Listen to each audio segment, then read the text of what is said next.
Yo, this is Dae'Jon. Welcome to my channel. This is the first time I'm doing a video like this, so if there's any way I can improve myself for you guys, feel free to leave a comment down in the comment section below. With that being said, I want to talk to you guys a little bit about Nintendo 64. Now, the Nintendo 64 was one of my favorite consoles, and I'm excited to share a little bit of my memories of the console with you guys. With that being said, I hope you guys enjoy the Nintendo 64 and me. I want to talk to you guys a little bit about one of my favorite consoles. This bad boy here, the Nintendo 64. I love this console right here. This console to me, it just holds a very special place in my heart. Donkey Kong 64 was the first Nintendo 64 game that we got. That moment was like a turning point, you know, for us. My older brother got majority all the games. I watched him play the games, but I do remember like all of us spent that whole day or to the night playing Donkey Kong 64, just trying to get through the game. And honestly, it was probably like one of the most fun we've had with the game. I want to talk about Donkey Kong 64, y'all. Donkey Kong 64, honestly, so I learned at a very early age too. I enjoy open world, what is the 3D platforming. I enjoy the 3D platforming genre, and I know that's not like a genre that's very popular nowadays, but because I know we have games like Ukulele. You know, Ukulele is a really great game made by Playtonic, who were the original developers who worked for, they were originally Rare. And if you guys don't know about Rare pretty much helped develop some of the greatest games that Nintendo 64 has ever gotten on their consoles. I know they had the Jet Force Gemini, Conker's Bad Fur Day, the Banjo-Kazooie games, which are absolutely phenomenal. We'll talk about Banjo, you know, Diddy Kong Racing, and also they helped, you know, develop this game, Donkey Kong 64 as well. But yeah, guys, Donkey Kong 64 was an open world 3D game. You know, I'm going based on memory here, but I remember, like, you know, you start off as Donkey Kong on Donkey Kong Island, and King K. Rool has returned with this blast-o-matic machine, and he wants to destroy Donkey Kong's island. And, you know, for God knows whatever reason, he probably stole his he stole his banana horde. Which, what does King K want to do with Donkey Kong's bananas anyway? I don't know. He just locked up all of Donkey Kong's friends, so, you know, Tiny Kong, Chunky Kong, Lanky Kong, and Diddy Kong, you know. So you start off as Donkey Kong, and you gotta go rescue your friends, and you gotta go world to world, while also collecting a whole bunch of your bananas. You gotta find your coins, and every character has a color coordinated to them, so you actually have to backtrack worlds even when you've already finished them as a new character that you've unlocked to recollect their portion, you know, in that level. And maybe not a lot of people really like that, and you know, but I really enjoyed it in 3D World games. I liked it a lot. Donkey Kong 64 was such a huge game for me to play, and there are moments where, you know, I was a little kid, I would get scared easy. Like, I remember this one scary stage. It was like a monster mansion. The music in that level was incredible. Rare is really like very like known for having great music in their video games. And that stage, I don't remember the name of it, but I know it was like this monster mansion level where you have to go up all the way, like the spiral to the top. Guys, that stage scared me as a kid. That stage gave me the creeps. I never wanted to play that stage by myself. I wanted like everyone to play it, you know. But, you know, getting older, I look back on it now, and I really like the stage a lot. It's really cool. Funky Forest is another stage I liked that had incredible music. If you guys don't even know, I love Nintendo's music. You know, a lot of people like video game music. I love Nintendo's music. I thought that the Nintendo 64 had amazing music. To this day, I feel like I'm getting older, and I can never forget about the music that is in that game. You know, even like it's just, it plays in my mind constantly, and not just Donkey Kong. There's multiple games that I've played throughout the years on the Nintendo 64. The music in those games still just play in my mind back to back over. Like I always hear it as clear as day. There's another game called Bust a Move 2, which is kind of like Puzzle Bopple, and it's about this little like dragon, and he shoots like little balls. Bing, bing, you know, on the, you have to match the color of the ball, and he shoots it to the top. You know, that game had phenomenal music as well. There's just a lot of good memories playing Donkey Kong 64. All the bosses, all the Toy Factory boss was quite scary. You had to use Tiny Kong, you had to like fly and avoid his like laser beams. So yeah, those are great games. Excuse my voice, by the way, guys. I'm trying not to get sick. But I grew up watching my older brother play all the games, so including, you know, Legend of Zelda. You know, what else we had? We had the South Park game, you know, the snowball fighting games. We had Gex, Into the Gecko.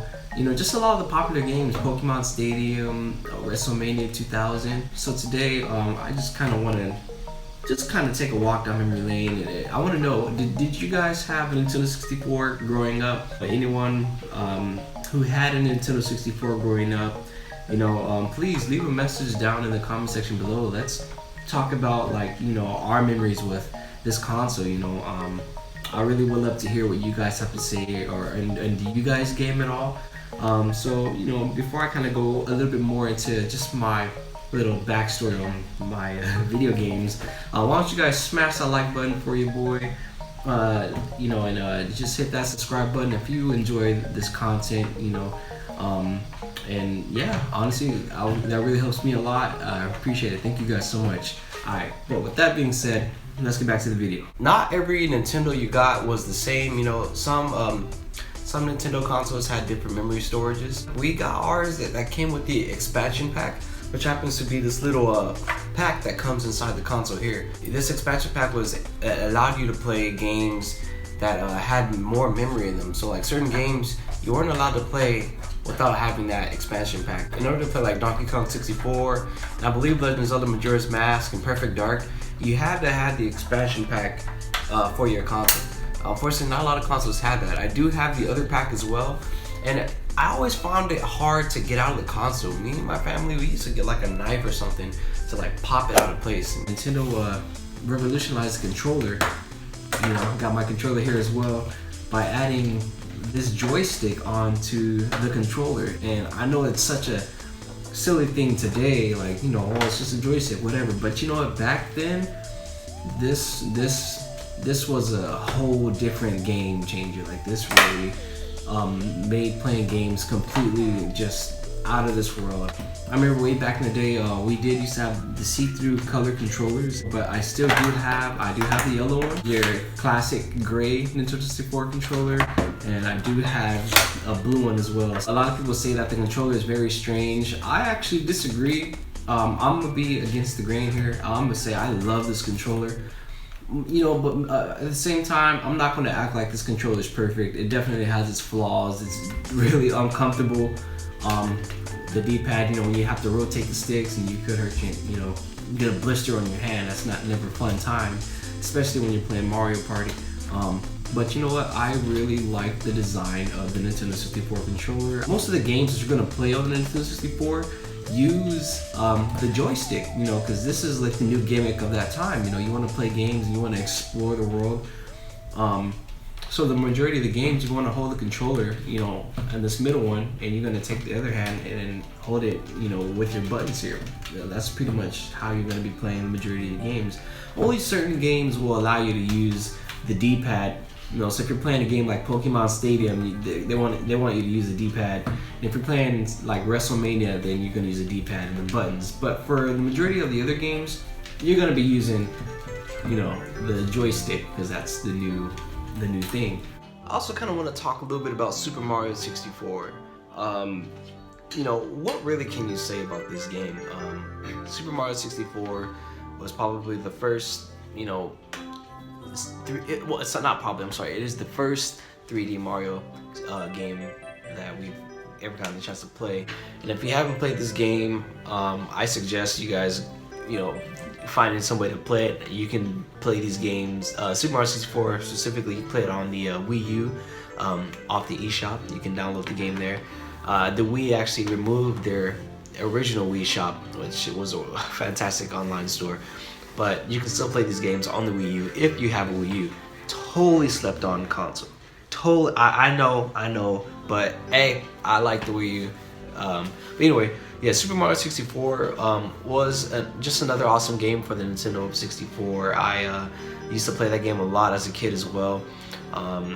You know, it was the first game that I've ever like played where I got to like, you know, like you did like platforming and stuff like that, and you can have Mario like run around in circles and do all sorts of flips, and wall kicks was like the first time we were able to do that with him.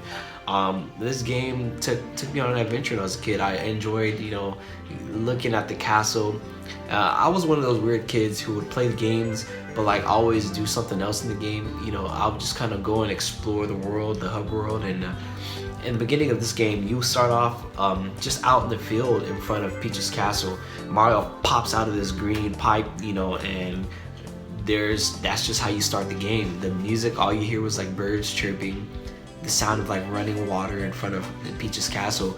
And when you get to the castle, Lakitu comes down with this camera and he tells you like, oh, how do you use camera controls, because that was the first time you could control a camera in a 3D game, so that was like really cool. But yes, you know, you go to the castle, Bowser laughs at you, which is like really creepy. When I was a kid, I was like, whoa, that's like pretty scary. Whoa, you know, but yeah, you go inside the castle and then like you're forced to go into one world, which is the very first world, Bomb Mountain, I'm pretty sure that's what it's called. And pretty much just kind of just have Mario go on all these crazy adventures. And it was just cool, you know, the more power stars you collected, you know, the further you go into the game. Nintendo's first party games were always going to be the ones that sell the most, and also the games that were developed by Rare. Nintendo didn't really have a good, you know, amount of third-party support on the Nintendo 64, but their first-party titles really helped it survive in its generation. I want to give a shout out to the smaller like companies. You know, I have this game called Milos Bowling here, and it's not a very popular game, and it may not even be like that. You know, not a lot of people really know about it too much, but you know, maybe for about the small niche of people out there who know about Milos Bowling. It's such a great game. You know, it was developed by Crave, and it's just a spacey astro bowling game that had like really groovy music in it. I mostly got my Nintendo experience probably, you know, early 2000s and onward. The games that I really enjoyed watching my brother play was The Legend of Zelda: Ocarina of Time. The Legend of Zelda: Ocarina of Time had music that I've just never heard before. Honestly, guys, it was just crazy to me. I was like, wow, you know, what is this, you know? It took me a long time before I even had the courage to even play the game on my own. Maybe I'll do like a top 10 Nintendo 64 games if that's something you guys want to see. Just sound off in the comment section below and let me know if you guys want me to do like my top 10 Nintendo 64 games. It ain't nothing new, but you know what? You don't got my top 10. But kind of just going on, you know, Super Mario 64, Donkey Kong 64, Banjo-Kazooie, Glover 64, Gex Enter the Gecko. There's so many games. Mario Party series. I love Mario Party 1, 2, and 3. I love Mario Party. I'll probably always be playing Mario Party. Star Fox 64 and Mario Kart 64. There's just so much, guys. There's so many good games. Ocarina of Time, Majora's Mask, you know. All of these great games I was very fortunate to play. And honestly, like to this day, I'm gonna give a shout out to my older brother, because all of these are technically his, and you know, we've just had them since we were youngsters. And so we've just been trying to take good care of them. They all still work today, and I'm so grateful for that. And I, you know, it's because of him that I was able to really like find a cool outlet, you know, and I grew up being able to play these games. I'm very fortunate for that. Nintendo 64 gave me a lot of firsts, and kind of for everybody, you know, because this was the first time for a lot of these series, you know. Super Smash Brothers being one of those games where as a kid, me and my brothers would constantly play that game all the time. Like it was just one very fun fighting game, and we've played it, you know, day in and day out. We played nothing but Smash Brothers all the time. For me, it was always something fun, and it still is, you know. I'm probably like the hugest Nintendo like nerd of my family. You know, I don't know everything about Nintendo, but I love watching other YouTubers and other, you know, Nintendo gamers and people who do cover like Nintendo games. You know, I love Player Essence, OJ. I watch Spawnwave. He covers like all types of gaming media. Commonwealth Realm is a really good channel, guys. If you guys like Commonwealth, you guys should check out you know, HMK. He covers a lot of Zelda content. Yeah, there's just some relaxed Alex, there's Good Morning Gamer. There's just so many good ones out there, guys. I don't know what my niche is, but I do want to just talk about one of my loves, and that is gaming. You know, I love gaming, specifically and especially Nintendo. I love Nintendo. I'm a Nintendo fan, but I won't even lie. So, you know, I like to just stick to Nintendo because I actually enjoy it and I have the most fun playing these games, and, you know, your family can get in on it. But, you know, I don't want to drag on the video for too long. I'll probably just end it there, guys. Yo, just let me know if there's anything else you guys want to see. If you guys want to see that top 10 Nintendo 64 games, I can go ahead and get started on that video for you guys if you guys want to see that. And if you guys want to see maybe even GameCube, I can talk about GameCube. I still have my GameCube, guys, so, you know, we can talk about that. Any kind of thing Nintendo related. If you guys even like Nintendo, or, you know, let me know. What do you guys like to play? Do you like PlayStation? I have a little bit of PlayStation history too. You know, so yeah, guys, we can just go ahead and talk about it. You know, feel free to smash the like button if you guys enjoyed the content, and hit the bell icon if you want to see more videos from me. Thank you guys so much. Have a good one. All right, take care. I wanted to play Mario Party with my siblings, but pizza first. I'm hungry. Oh, great. There's only 2 left. Oh, whatever. I guess I'll take them. Good stuff.